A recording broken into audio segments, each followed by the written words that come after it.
하나님의 말씀 같이 한번 읽으시겠습니다. 시편 147편입니다.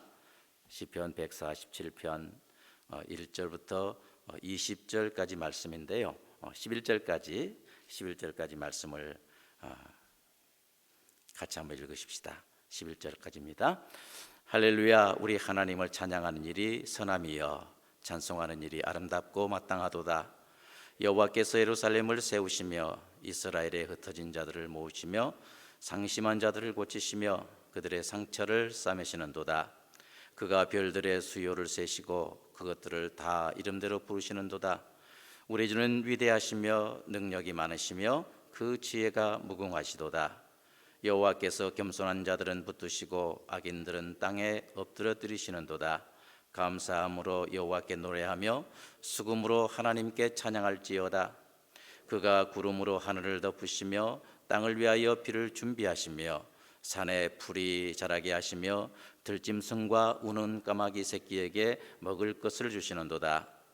여호와는 말에 힘이 세다 하여 기뻐하지 아니하시며 사람의 다리가 억세다 하여 기뻐하지 아니하시고 여호와는 자기를 경외하는 자들과 그의 인자하심을 바라는 자들을 기뻐하시는도다. 아멘. 오늘 아침 읽은 시편 147편은 내용상 찬송시다라고 할 수가 있습니다. 하나님의 성전에서 불린 회중 찬송이라고 할 수가 있습니다. 특히 오늘 본문 시편을 비롯해서 시편 146편부터 150편은요 처음과 끝이 할렐루야로 시작되고 또한 끝을 맺고 있는데, 그래서 이 시편을 가리켜서 이 시편을 비롯해서 146편부터 그 150편까지를 할렐루야 찬송시다, 찬송시는 찬송시인데 할렐루야 찬송시다라고 이렇게 하는 것입니다. 어제 배 목사님께서도 그렇게 말씀하셨잖아요. 할렐루야 찬송시다. 성경학자들은 이 시기의 기록 연대에 대해서 말씀하고 있을 때 본문 2절을 근거로 해서 일반적으로 성전이 파괴된 이후에 에스라와 느헤미야 시대로 보고 있습니다. 기록 연대를 에스라와 느헤미야 시대로 보고 있습니다. 그렇다면 이 시편은 한마디로 말해서 구원의 감격 그 자체임을 우리는 알 수가 있습니다. 우리가 아시는 대로 성경에 보면은 에스라가 말씀을 선포될 때마다 백성들이 울었다라고 이렇게 말씀하고 있지 않습니까? 이러한 시대적인 정황을 미루어 볼 때 이 시편은 구원의 감격 그 자체임을 우리는 알 수가 있습니다. 시인은 오늘 본문 1절 하반절에서 아름답고 마땅하도다라고 말씀하고 있는데, 성도로서 이 아름답고 그리고 마땅한 바가 무엇인지를 지금 말씀해 주고 있습니다. 그렇다면 과연 성도로서의 마땅한 일, 성도로서의 그 마땅한 바가 무엇일까요? 이 마땅하다, 이 말은 본래의 그 뜻이요 아름다움의 상태, 그리고 잘 어울리는 그런 상황, 이런 의미가 있습니다. 이 마땅하다라는 말은 이런 의미로 볼 때 피조물인 우리에게 가장 잘 어울리는 일, 당연히 해야 될 그러한 아름다운 일, 이것에 대해서 지금 말씀하고 있는 것입니다. 미가 6장 6절로 7절에 보니까 그랬습니다. 내가 무엇을 가지고 여호와 앞에 나가며 높으신 하나님께 경배할까? 내가 번제물 1년 된 송아지를 가지고 그 앞에 나갈까? 여호와께서 전천의 수양이나 만만의 강수 같은 기름을 기뻐하실까? 내 허물을 위하여 내 맏아들을, 내 영혼의 죄를 인하여 내 몸의 열매를 드릴까라고 이렇게 말씀하고 있는데, 이 말씀을 보면 어떤 우리가 느낌을 받을 수가 있습니까? 성도의 그 마땅한 바가 단순히 제물이나 또한 이제 기름이나 송아지에 있지 않음을 우리는 여기서 발견할 수가 있습니다. 제물 드리는 것, 송아지 드리는 것, 기름 드리는 것, 이것도 너무나 하나님 앞에 중요하지만, 그러나 사람의 마땅한 바가 이와 같은 제물에, 기름에, 송아지에 있지 않음을 우리는 발견할 수가 있어요. 그렇다면 과연 무엇이 성도의 그러한 합당한 바일까요? 마땅히 행해야 될 그러한 바가 무엇일까요? 하나님께서는 과연 무엇을 기뻐하실까요? 오늘 보면 1절 말씀을 함께 같이 한번 읽어보십시다. 할렐루야. 우리 하나님을 찬양하는 일이 선하며 찬송하는 일이 아름답고 마땅하도다. 아멘. 시인은요, 성도의 그 마땅한 바에 대해서 말씀할 때 확실하게 말씀하고 있습니다. 하나님을 찬양하는 것이다. 하나님을 찬양하는 것이라고 시인은 말씀하고 있습니다. 그렇다면 찬양, 다시 말해서 찬송의 의미가 무엇일까요? 우리 흔히 이렇게 말하고 있지 않습니까? 찬송은 곡조 붙은 기도다, 이렇게 말하고 있는데 물론 이 말 맞습니다. 그러나 이 찬양에 대한 여러 가지 정의 중에서 정말 문자적이고 근원적인 의미로 볼 때 이 찬양은 하나님의 덕을 칭송하는 노래다. 하나님의 덕을 칭송하는 노래다라고 이렇게 표현할 수가 있습니다. 이것이 가장 적절한 표현이라고 할 수가 있어요. 시대와 형식의 구별 없이 하나님의 그 영광과 또한 하나님의 그 권능을 높이는 모든 노래를 가리켜서 찬송이다, 이렇게 정의할 수가 있는 것입니다. 바로 이것이 찬양의 의미라고 할 수 있는데, 이 찬양은 성도의 의무라고 성경은 분명히 말씀해 주고 있습니다.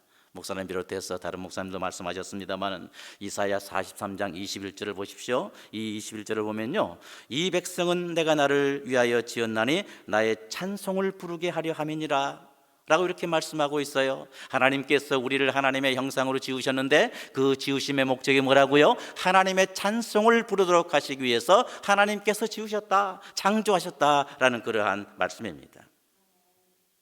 사람의 창조 목적이 바로 하나님의 찬송을 부르게 하려 함이라고 하나님께서 이렇게 말씀하고 계시는 것입니다. 그렇다면 하나님의 지으심을 받은 모든 피조물들은 당연히 무엇을 해야 됩니까? 하나님을 찬송해야 될 줄을 믿습니다. 하나님을 찬송하는 것입니다. 이 본문 1절은 우리가 하나님을 찬송하는 것이 마땅한 바다라고 이렇게 말해주기 위해서요, 두 가지의 수식어를 쓰고 있습니다. 그것이 뭡니까? 첫째는 선함이여라는 이 말이고요, 그리고 아름답고라는 이 두 용어라고 할 수가 있습니다. 여기 선하다 이 말은 뭐예요? 하나님의 그 인격을 나타내주는 그런 말입니다. 이러한 말로서 만물을 처음 창조하실 때 사용했던 용어가 바로 이 선하다, 이 말씀입니다. 하나님께서 여러분 아시는 대로 천지 만물을 이제 한 주간을 통해서 이렇게 지으셨는데, 천지 만물을 창조하실 때 창조하신 하나하나를 보시고 이 감회를 필요하시는데 뭐라고 그랬습니까? 보시기에 좋았다, 보시기에 좋았다, 이렇게 표현하고 있지 않습니까? 이 보시기에 좋았다 이 말이요, 엄밀히 말하면 보시기에 선했다라는 이 말과 같은 용어입니다. 선했다. 그렇다면 하나님을 찬양하는 일이 선함이여라는 이 말은 뭐예요? 하나님께서 첫 창조를 완성하시고 기뻐하셨던 것처럼 자기 백성들로부터 찬양을 받으실 때 그와 같은 동급으로 하나님께서 기뻐하신다. 첫 창조를 하고 나서 하나님께서 얼마나 감격하셨습니까? 그 감격을 그의 백성들이 하나님을 찬양할 때 하나님은 누리신다, 그 말입니다. 하나님은 느끼신다, 그 말입니다. 하나님이 그렇다면 그의 백성을 통해서 찬송하는 거 얼마나 기뻐하시는 거 우리가 미리 짐작할 수가 있지 않습니까? 그리고 다른 하나는 찬송하는 일이 아름답고라고 이렇게 했습니다. 아름답고라는 게 뭐예요? 하나님의 그 온전하심이 드러날 때 이 나타나는 그 아름다움을 의미한다고 할 수가 있습니다. 온전하심이 드러날 때 나타나는 하나님의 아름다움, 이것이 바로 아름답고라는 그러한 의미라 그 말입니다. 그렇다면 찬송하는 일이 아름답고라는 이 말은 뭐예요? 피조물인 우리가 하나님의 온전하심을 가장 잘 드러낼 수 있는 방법이 바로 찬양이다, 찬송이다. 다 다른 것도 있지만은요, 이 말씀의 근거에서 볼 때 하나님의 가장 온전하심을 드러낼 수 있는 그 방법이 어떻게 생각하면 찬송이다, 그 말이에요. 찬송할 때 하나님은 가장 기뻐하실 뿐만 아니라 성도가 찬송할 때 하나님의 그 온전하심의 아름다움이 드러나는 계기가 된다, 그 말입니다. 실제로 하나님은 시편 22편 3절에서 그렇습니다. 이스라엘의 찬송 가운데 거하신 분이시다 라고 이렇게 말씀을 하셨는데, 여러분 생각해 보시기 바랍니다. 성경 말씀을 통해서 드러나신 우리 하나님께서 얼마나 아름다우신 분이십니까? 이제 살펴보겠습니다마는 본문 2절 이하에 보면 하나님의 아름다우심이 분명히 드러나 있는데 바로 찬양할 때 이 하나님의 아름다우심이 드러난다 그 말입니다. 그렇기 때문에 시인은 성도가 하나님을 찬양하는 것이 마땅하다고 이렇게 말씀하고 있습니다. 바꿔 말하면 어떤 의미입니까? 하나님께서 우리 성도들에게 찬양을 원하신다. 하나님께서 우리 성도들의 찬양을 듣길 원하신다라는 이런 말씀과 동일한 의미라고 이렇게 해석할 수가 있습니다. 성도가 하나님을 찬양할 때 하나님께 이제 첫 완성 때 느꼈던 그 기쁨을 또다시 돌려드리는 것입니다. 성도가 하나님을 찬양할 때 하나님의 온전하심을 가장 잘 드러낼 수 있는 기회가 되는 것입니다. 여러분, 우리 하나님께서 어떤 분이십니까? 먼저 보면 2절로 3절을 보니까 그랬습니다. 여호와께서 예루살렘을 세우시며 이스라엘에 흩어진 자들을 모시며 상심한 자들을 고치시며 그들의 상처를 싸매시는도다 라고 이렇게 말씀하고 있습니다. 여기 예루살렘을 세우시며 이 말은 뭐예요? 하나님께서 파괴되어서 불완전한 상태에 있던 자기 백성들을 온전히 세워주시는 그러한 분이시다, 회복시켜 주시는 분이시다 라는 그러한 의미입니다. 이렇게 세우신 하나님은, 또 회복시키시는 하나님은 실제로 바벨론의 포로로 흩어졌던 이스라엘을 모으시고 그래서 그 상심한 자들을 고치시고 그들의 상처를 다 싸매 주시는 그러한 역사적인 증거가 있습니다. 하나님은 세우시는 분이십니다. 그리고 하나님은 4절로 5절 말씀처럼 그가 별들의 수요를 세시고 그것들을 다 이름대로 부르시는도다. 우리 주는 위대하시며 능력이 많으시며 그 지혜가 무궁하시도다 라고 했습니다. 여기 보니까 그가 별의 수요를 세시고라는 이 말은요, 마치 태초에 하나님께서 천지를 창조하시니라라는 이런 말과 같은 의미라고 할 수가 있는데, 자연을 통해서 계시된 하나님의 위대하심을 드러내기 위해서 사용된 시적인 표현이라고 할 수가 있습니다. 실제로 이 세상에 존재하는 그 어떤 사람도요, 이 하늘에 있는 별을 셀 수도 없습니다. 몇 개인지 알 수도 없습니다. 물론 별의 이름 우리 몇 개는 알 수가 있죠. 태양계 안에 있는 그 별들 이름을 알 수가 있죠. 물론 그 밖에 있는 저기 뭡니까? 북두칠성 같은 거, 북극성 몇 개 이름은 알고 있는 건 사실입니다. 그러나 하늘에 붙어 있는 모든 별들의 이름을 다 아는 사람은 없습니다. 몇 개인지도 알 수가 없습니다. 아무리 이 망원경이 발달해도 알 수가 없다 그 말입니다. 그러나 하늘의 별을 셀 수 있는 분은 오직 하나님 한 분뿐이십니다. 그리고 그 하나님은 수많은 별들의 이름을 다 알고 계신다 이렇게 말씀하고 있습니다. 전능하신 하나님이심을 우리는 알 수가 있습니다. 이와 같은 사실 하나만 보더라도 본문 5절 말씀, 우리 주는 위대하시며 능력이 많으시며 그의 지혜가 무궁하시도다라는 말씀 그대로임을 우리는 알 수가 있습니다. 다시 말해서 하나님은 자연을 통해서 모든 피조물들에게 필요한 그 필요를 베풀어 주시는 그러한 분이십니다.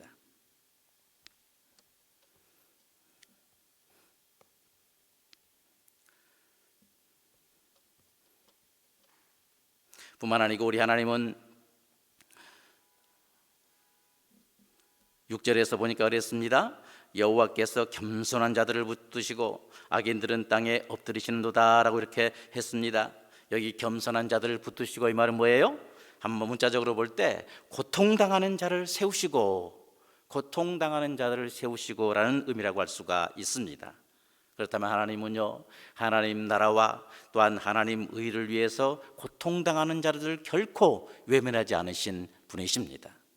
나 혼자밖에 없다, 나만 하나님 섬기는 사람 나밖에 없습니다 라고 이렇게 낙심하고 좌절된다고 할지라도, 그러나 하나님을 위해서, 하나님 나라를 위해서 고통당하는 자들을 결코 외면하지 아니하시고 그 주의 백성들을 지키시고 보호하시고 필요를 공급해 주시는 그러한 분이십니다.